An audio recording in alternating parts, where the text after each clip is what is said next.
안녕하십니까. 목회의 관점 여러분 요한계시록 이윤식 목사입니다. 이 시간에도 목회의 관점 여러분 요한계시록 9장 첫째화 다섯째 9장 4절로 7절 말씀으로 함께 하겠습니다.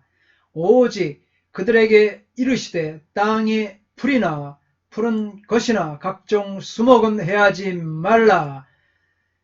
말고 오직 이마에 하나님의 인침을 받지 않은 사람들을 해하라 하시더라.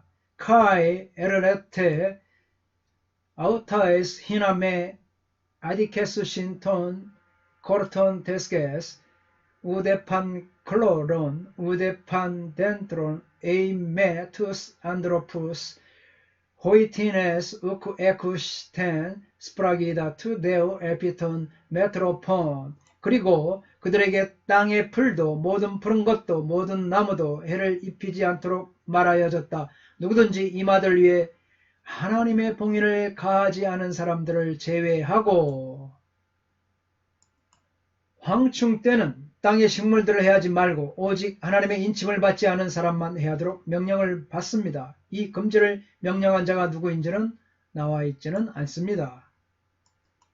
즉 이들은 이마에 하나님의 인침을 받지 아니한 사람들입니다. 받지 아니한 사람들, 이렇게 번역된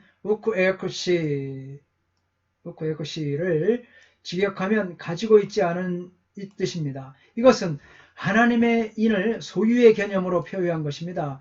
받지의 이 에쿠시는 에코의 3인칭 복수 현재 능동태 직설법으로서 하나님의 인 맞지 아니하는 지금도 계속해서 하나님의 인을 가지고 있지 않은 상태를 의미한 것으로 볼 수 있습니다. 그렇죠? 하나님의 인을 맞지 아니한 사람들, 이 땅의 불신자들이죠.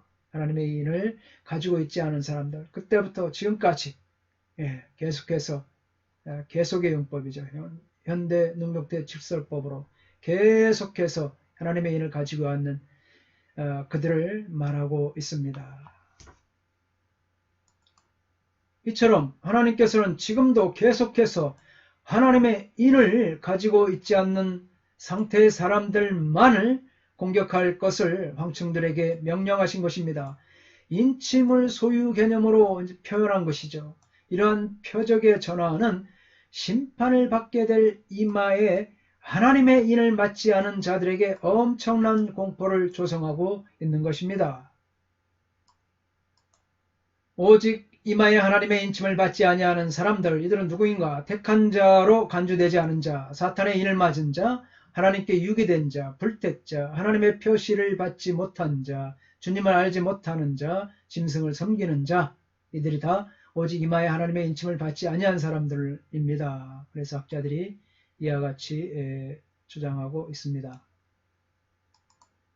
이들은 계시록 7장 1절로 8절에 그 이마에 하나님의 인을 맞은 사람들과 반대되는 그런 개념이죠. 하나님의 인을 맞지 않는 자라면 무엇이겠습니까? 짐승의 표를 받을 자일 수밖에 없는 것입니다. 요한계시록에는 오직 두 부류만 존재합니다. 하나님의 인을 맞은 무리인가, 아니면 짐승의 표를 받은 무리인가, 즉 하나님께 속한 자와 사탄에게 속한 자, 이 두 부류밖에 없는 것입니다. 나팔 심판은 인심판의 경우처럼 일관성 있게 하나님의 백성이 아닌 사탄에게 속한 자들을 향하여 심판을 행하시고 있습니다. 그렇다면 하나님은 전갈과 같은 사람을 해하는 권세를 가지는 황충에 의해 드러나는 이 사탄의 파괴적 속성을 통해서 사탄에게 속한 자들을 심판하고 있습니다. 이것은 사탄에게 속한 자들을 심판하시는 하나님의 절묘한 방법이 아닐 수가 없는 것입니다.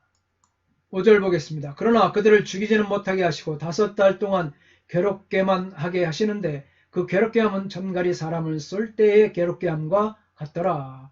카이 에도데 아우토이스 히나메 아포크 데이노신 아우토스 알히나 바사니스테 손타이 메나스 판데 카이호 바시니스모스 아우톤 호스 바시니스모스 스코르피우 호탄 파이세 안드로폰. 그리고 그들이 그들을 죽이지 않도록 그들에게 그것이 주어졌다. 도리어 그들이 5달을 고문받도록, 그리고 그들의 고문이 전갈이 사람을 쏠 때의 고문처럼 5달로 상징되고 있는 기간 동안 황충이 입맞지 아니한 사람들을 괴롭게 하는데, 전갈이 사람을 쏠 때의 이 고통이 바로 그와 같습니다. 5달 동안의 기간은 3가지 견해가 있습니다. 혹자는 특정한 수로 지칭되는 기간이 아니라 단지 어느 정도의 시간을 뜻한다고 주장하는 사람들이 있는데, 레드하고 마운스, 크라프트 모리스, 이 사람들이 그렇게 주장하죠. 이들은 신약 성경에서 나타나는 5이란 숫자는 대개 5개라는 특정한 수의 개념을 나타내기보다는 약간 혹은 적은의 개념을 나타내기 위해서 사용되었다고 주장하고 있습니다. 두 번째, 혹자는 1년 중에 메뚜기가 생존해 있는 봄에서 늦은 여름까지의 기간을 가리킨다고 주장하고 있습니다. 존슨 찰스. 세 번째는, 혹자는 긴 기간을 의미한다, 이렇게 주장하고 있습니다. 긴 기간이다, 이런 사람들이 이렇게 주장하고 있는 것이죠. 황충이 이마에 하나님의 인을 맞지 않는 사람들에게 가하는 괴로움을 표현하는 이 명사가 있습니다. 호 바사니스모스죠. 이 단어는 고통을 의미하는 가장 강력한 용어입니다. 그래서 바사니스모스의 헬라어 동사 바사니조는 신체적인 고문이나 또 정신적인 고문, 이거는 이제 비유적인 고문을 가리켜서 사용된 단어입니다. 요한계시록에서는 12장 2절을 제외하고 형벌로서 고문을 가리키는 때 사용되고 있습니다. 상당히 많은 구절들이 있으므로 요한계시록에서는 형벌로서의 그런 고문을 가리키고 있습니다. 이 재앙의 강도는 앞의 재앙에 비해 훨씬 강합니다. 그렇기 때문에 그동안 죽지 않고 살아남은 사람들은 황충의 공격과 그로 인한 괴로움을 피하는 방법으로 차라리 죽는 것이 낫다, 이렇게 생각할 정도입니다. 그러나 더 큰 비극은 무엇이냐? 사람들이 자기 마음대로 죽을 수 없다는 데 있습니다. 사람들은 자기들이 당하는 고통에서 구원해 줄 죽음마저도 등을 돌릴 정도로 그런 고통을 당하고 있는 것입니다. 참 괴로운 일이죠. 6절입니다. 그날에는 사람들이 죽기를 구하여도 죽지 못하고 죽고 싶으나 죽음이 그들을 피하리로다. 카이 앤 타이스, 헤메라이스, 에케이나스, 제테수신, 호이, 안드로포이, 톤 다나톤 카이, 우메, 휴레수신, 아우톤 카이, 에피드메 슈신, 알포다네인 카이, 푸케이, 호, 다나토스, 에, 아우톤. 그리고 저 날의 가운데서 사람들이 죽음을 원할 것이다. 그리고 그들이 결코 그것을 발견하지 못할 것이다. 그리고 그들이 죽기 위해 갈망할 것이다. 그리고 죽음이 그들로부터 피한다. 고통이 얼마나 심하면 그들이 죽기를 간절히 열망하지만 그럼에도 이들은 절대로 죽을 수가 없습니다. 그래서 피하리로다, 이렇게 번역된 푸케이죠. 이 단어, 푸케이라는 이 단어의 기본형은 퓨고이죠. 퓨고. 피하다, 달아나다, 도망하다, 사라지다, 방향을 돌리다, 이런 뜻입니다. 이것은 너무나 고통스러워 그토록 죽음을 원한다 할지라도 죽음이 그들로부터 도망가고 있기 때문입니다. 죽음을 원해도 죽지 못하는 것, 이보다 더 큰 고통이 어디 있겠습니까? 민수기 34장 4절에 돌아서 아그람빔 언덕 남쪽에 이르고 신을 지나 가데스바나 남쪽에 이르고 또 하살 아다랄 지나 아스몬에 이르고. 아브람빈 언덕은 전갈의 언덕이란 뜻입니다. 그래서 이는 사해 남쪽 30km에 있는 언덕인데 여기서 전갈에 물리면 사람이 정신을 잃고 말죠. 이스라엘 사람들은 고통이라는 말을 들을 때 자동적으로 전갈을 생각하고 있습니다. 죽음마저도 이리저리 피하다가 사라질 듯한 고통을 하나님의 인을 맞지 않는 자들의 현실을 보십시오. 마치 나사로 부자의 얘기처럼 지옥에 간 부자가 혀끝에 물 한 방울이라도 죽이기를 원하지만 할 수 없는 상황. 이것이 바로 죽는 것이 차라리 나은 상황. 그러나 죽음도 허락하지 않고 있습니다. 황충의 이력은 교회의 불경건한 박해자들에게 우상 숭배가 헛되다는 것과 그들이 살아계신 하나님과 분리되고 그 결과 그들에게 소망이 없다는 점을 상기시켜 줄 것입니다. 7절입니다. 황충들의 모양은 전쟁을 위하여 준비한 말들 같고 그 머리에 금 같은 관 비슷한 것을 썼으며 그 얼굴은 사람의 얼굴 같고 카이 타 호모이 오마타 톤 아크리돈 호모이아 히포이스 헤토이마스 메노이스 에이스 콜레몬 카이 에피타스 케팔라스 아우톤호스 스테파노이 호모이오이 크로스 카이 타 프로소파 아우톤호스 프로소파 안드로폰. 그리고 그들이 그들을 죽이지 않도록 그들에게 그것이 주어졌다. 도리어 그들이 5달을 고문받도록 그리고 그들의 고문이 전갈이 사람을 쏠 때의 고문처럼 이들에 대한 묘사가 시작되는데 긴 머리가 있습니다.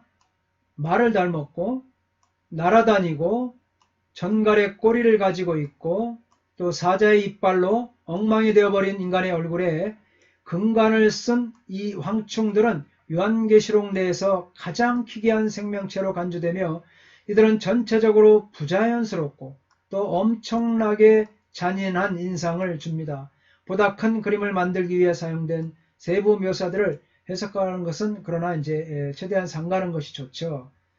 황충들의 모양이 전쟁을 위하여 예비한 말들 같다. 이것은 요엘서 2장 4절과 5절을 반영하고 있습니다.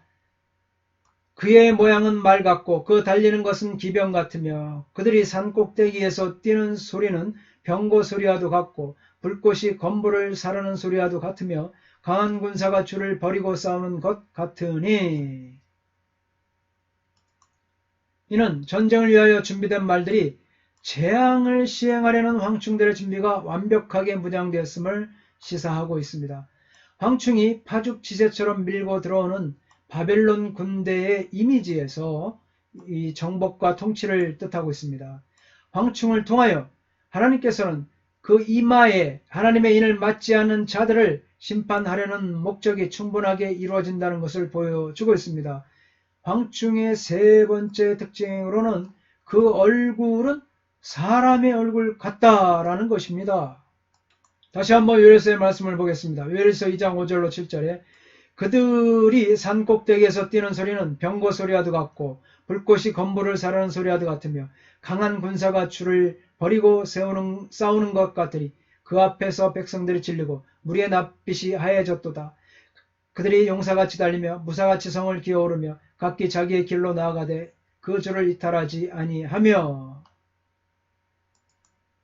위의 구절들에 의하면 황충은 강한 군사 같습니다. 용사 같고 무사 같은 사람의 얼굴입니다. 이는 황충이 인간의 지능과 능력을 가진 것을 암시하고 황충이 인간의 지능과 명철을 가지고 사탄의 모습을 취한 것은 그의 모습과 행위가 기묘하고 간악함을 묘사하고 있는 것입니다. 4절로 7절 말씀 함께 했습니다. 다음 시간에 다시 뵙겠습니다. 감사합니다. 평안하십시오. 샬롬.